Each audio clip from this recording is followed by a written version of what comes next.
Hello and welcome back to the channel, guys, and we're back in the unit, back with the Porsche. What we're going to be looking at doing today is switching out the new infotainment system, the new head unit that I've got in there. There's a few things on that head unit that I've not been too impressed with, and today what I want to do is go back to the original system. I'm going to be fitting a aftermarket sort of CarPlay PCB into the original head unit, so it still gives me CarPlay. We'll run it for a couple of weeks. I'll see how we get on with that, and I'll either stick with the original head unit with the retrofitted CarPlay system, or I can then take that back out, go back to the new one that I've got in there, sort out the microphone issue, and we'll just have to put up with the compromises that we've currently got that I've shown you in the last video. Put a link to that last video up here if you've not seen it already, so you can go and watch that install and watch my kind of review at the end of that.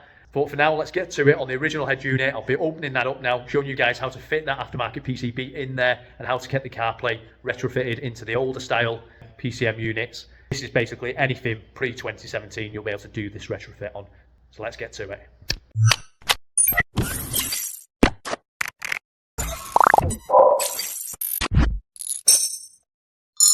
So going back to the old head unit, and this is the display. So we're going to have a much smaller display than what we've got currently, and we'll be going back to the original vents, which they've not been functioning very well either on the new system, so it'll be nice to get those back in.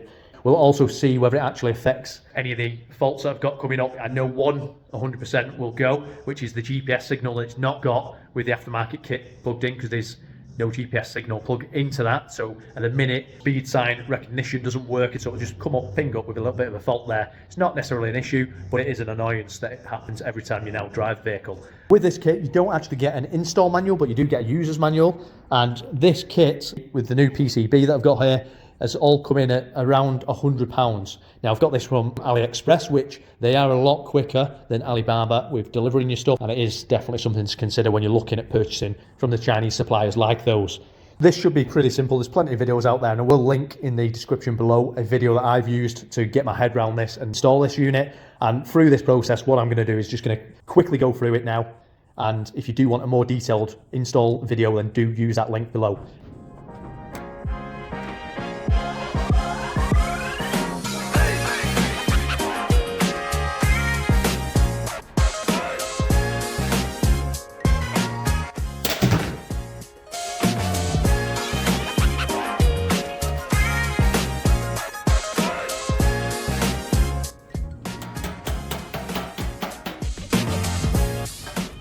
Okay, with that now open, you'll see I needed to give this a few love taps to get that loose, and also the front plate was actually being really awkward, so that definitely came off in the way that was not intended. But all my ribbons are intact, luckily, and so are the plugs, so we're all good to go. Move on to the next stage now, which I believe is going to be trying to integrate this PCB inside here. So we do have like standoff brackets, things like that, so it should all go quite nice and easy.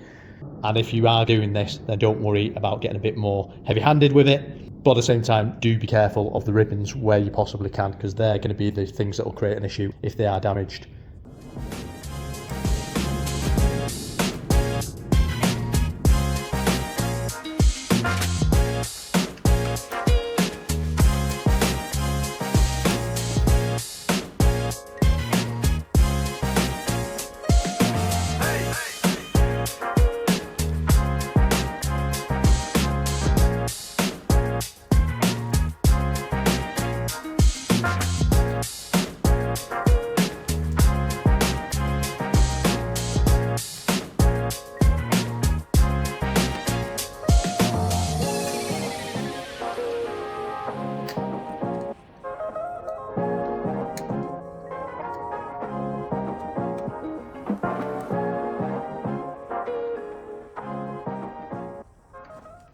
Okay, so that is now in position, and what you want to be doing is plugging these ribbons into this section, and then you'll get your new ribbons, which will then go to your head unit. So you've got main board, so we're essentially going to take these from the main board, the original ribbons, and put them into there, so it's nicely labelled there, and then the new ones will go on to these sections and then go to your, what they're considering, panel. There you have it, that's those ribbons now in place and in position.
Okay, so before I go any further forward and get this in the car, I want to just kind of explain what I've done here, what the cables are for that we've got in addition. I've taped this up with cloth tape just to get rid of any cables that I don't actually need. Now, I've worked out the antenna I've put underneath the tape. There's another plug that goes to this, which is your USB port for the new CarPlay side of the unit. And then if you've got an aftermarket camera system, we're sticking with our original, so we don't need that. It's got wireless CarPlay and Android Auto, so there is no real requirement for that. Now, this is classed as a power cord. I will need that, so we've left this exposed, so we'll plug that in. And we've also got an additional microphone. Now, I shouldn't need to use this. Obviously, the main reason I'm switching back into this is to get my original microphone working again, which isn't compatible with the unit that we've got in at the minute. So, in theory, I shouldn't need any of them. They can be chucked away. And now, behind the actual head unit itself, I should only have these. So, we've got this, which will allow power to connect to the new PCB along with the ribbons for the communications. This will just plug into my standard system. Everything else will obviously plug in as it should, and everything should be functional. But I just wanted to kind of explain those bits. I've kind of been on multiple videos now trying to work out if I had to connect in this new microphone. That was the biggest thing, obviously, that I'm looking at here to make sure I've got function of. But I think I have everything in place now. I'll get the newer unit removed from the car, this unit put into the car, and I'll show you this fired up with the new PCB in there. Okay, so pulling this head unit out, I'm not expecting it to come out nicely, to be honest. When it was originally delivered, it was delivered as one unit, and to remove basically the screen from the backplate, I had to do that from tabs behind the unit. I'm now unable to obviously get to those, so it's really just going to be a case of me kind of pulling it, hoping that them tabs release.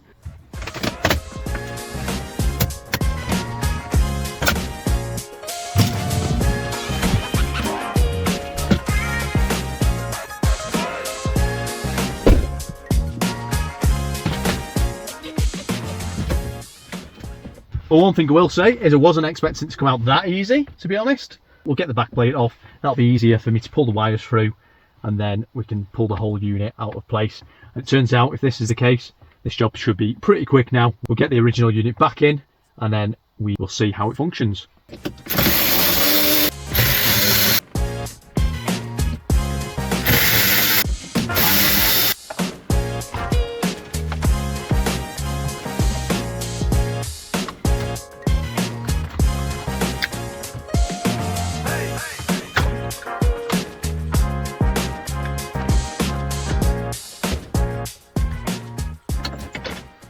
Right, so that is everything out. That shows how much more there is included in the kit to install this. Now, this kind of is a quick reminder for me to ask for your guys' help, really. I've still got my centre dash clock there that's functioning fine, apart from it doesn't actually illuminate with the gauges. So if anyone does know whether I need to code that in, drop us a comment, be much appreciated. And while you're at it, if you hit that like button for me, and if you're not already, subscribe to the channel. It's free to do so and really helps the channel grow. What I'm going to look at doing now is we'll pull this whole system out. There goes my torch. And then we'll look at getting the new original system back in place, and we'll check the functionality. We'll be able to see straight away that I'll get all my gauge controls back in the digital gauge display too. Right, so first thing I'm going to do, I'm going to tidy up these cables. These are basically what's just going to that analog clock at the top. So make sure I've rewrapped those and there's nothing that's going to cause any issues. Now, the reason I actually undid this tape here was I did have to do some soldering to get the newer head unit working.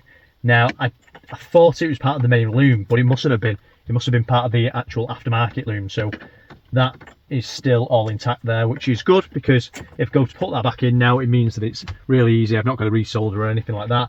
Now, a big thing on these is if you've not done this with an aftermarket unit coming out of it, what you'll find is this would have been slotted into your original quad lock in this far end one here. Because you've got this connection cable here that's going to go to the original wiring and allow you to fire up your new PCB inside there. You want to be taking it out of that, and then we're going to simply push this down and in. That should slot nicely into place. Now you're going to want to slide this in the position it would have been originally.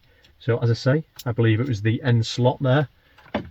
And we've now got a lot of cable here that's going to need to be hidden away.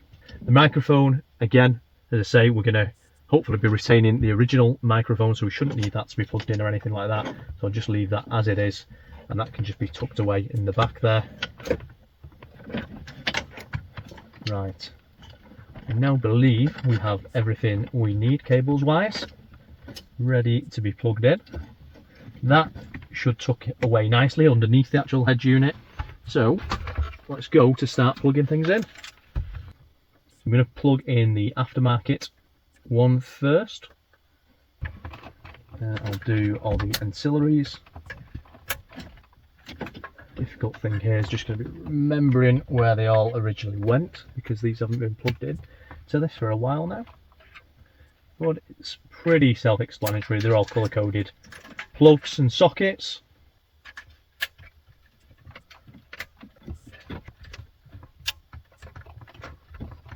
And lastly, we've got the quad plug to go in. Make sure it's all the way in, and then just close that up. And in theory now, that should be everything there plugged in. So let's give this a go before we actually slide it into position, see what happens. Nice to see the original Porsche sign on there. Volume's working. So all our factory options are now working as they should be. Now I believe it's info. You click and hold info button. There we go, straight onto the CarPlay menu. And again, this touchscreen as well. Let's go into the setup mode. We go into car settings, reverse settings. Now, yeah, it's on the original camera, so that is all good. Microphone settings. So we want the original car, so that's something we definitely want.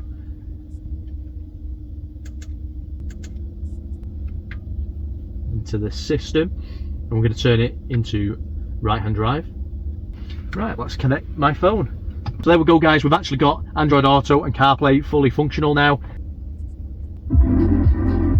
All the sound is working brilliantly, so really happy with that. All the functionality is working absolutely perfectly. So we've got either touchscreen or the buttons, and then to go out of this, you're simply going to press and hold the info button. You'll then back into your normal system, and again, if you do actually want to then flick back on, you got your sound there as well.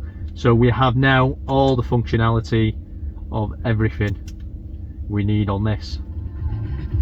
Radio's working fine, so yeah, really happy with that. One thing I do want to just check is that I can actually get the microphone to be picking up right when I'm on the CarPlay mode, so I'll go back into that now. Press and hold to go back into that. I'm going to make a call, check the microphone, and then I'll feed back to you guys to confirm whether that is functioning correctly or not. Who is this? Wheelie, stupid head. Bet you wish that you were dead. Listen, I don't know who this is, but you better cut it out. I'm a cop, you know. Oh, what, are you going to report me on your can't walkie-talkie? I'm going to hang up now. No, wait. I got 3 more of these I wrote on a napkin. All right, 3 more. So good news, guys. I can confirm that it does work in terms of picking up the original microphone, so we're all good on that. Really happy. I can now get this back into position. Hopefully all those cables at the back go down and this slots back in nicely. We'll get the original vents back in. I'll not go through the actual Porsche menus. If you've got a Porsche, you'll know them very well. But one thing I will do as well is I'll just double check to see whether I've got any other issues going on. I shouldn't have. I should have cleared all the function faults that I had in terms of the digital gauge, so everything will be back on there displaying correctly. And the Navi system will display on there. Obviously it doesn't pull through from the CarPlay or Android Auto, but it will use the original GPS signal to make sure it reads all the correct road signs, things like that. So that should be all good. Now that we've actually got this unit back in place and it's the original unit, I can go into the display mode and we can go into menu scope, and the menus that I had to delete because they basically didn't work with the new unit in were audio, Navi and map. So we're gonna basically put them back as active. We'll leave all the others. Yeah, there's no others that are on, So that should be all good. PCM display, well, we'll get those pressed on as well. On that digital display there now, we should have everything working correctly again. I'm just going to go probably put the code reader on it, clear any codes that may have occurred during obviously having the aftermarket radio on there, and just make sure we've got obviously the vents as well now plugged in. They did flag up a code, not something that's going to ever affect the car itself, but it does come up, so we'll get them cleared off as well, and then we'll take it for a run. We should have no issues with the speed display warning coming up now, because that is all plugged in with the original GPS. And yeah, I'll just see how I get on with this. I'll kind of show you an overview now of the interior with this back fitted. It's actually quite nice. It kind of presents the analog gauge a lot nicer now in the center of the dash there. One thing I've mentioned earlier in the video, and again I'll mention it now, I would love to get that illuminated. So yeah, that's going to be the next protocol. It'll be a lot easier to do now, because this original radio is really easy to sort of take in and out. So just need to work out again whether that is coding or whether I just need to wire it in a different manner. But that's all done now. Really happy with that. It's quite an easy job, and really cheap to do as well. If you have got a Porsche Cayenne that's a 958.1 or the 0.2 before 2017 that's not got CarPlay, I would highly recommend this CarPlay system and going for this rather than going for a display change. With all the compromises I had with the display change, it just in the end hasn't really been worth it. I am going to keep that unit to one side for the moment and just see how I get on with this, but I suspect I'm going to stick with this. The only upside with going back to the aftermarket one would be the display's a lot bigger and it updates the interior a little bit. But with me doing all the retrofits to upgrade this interior anyway to the best it possibly could be of the 958, I think going back to this and adding the CarPlay is the way to go.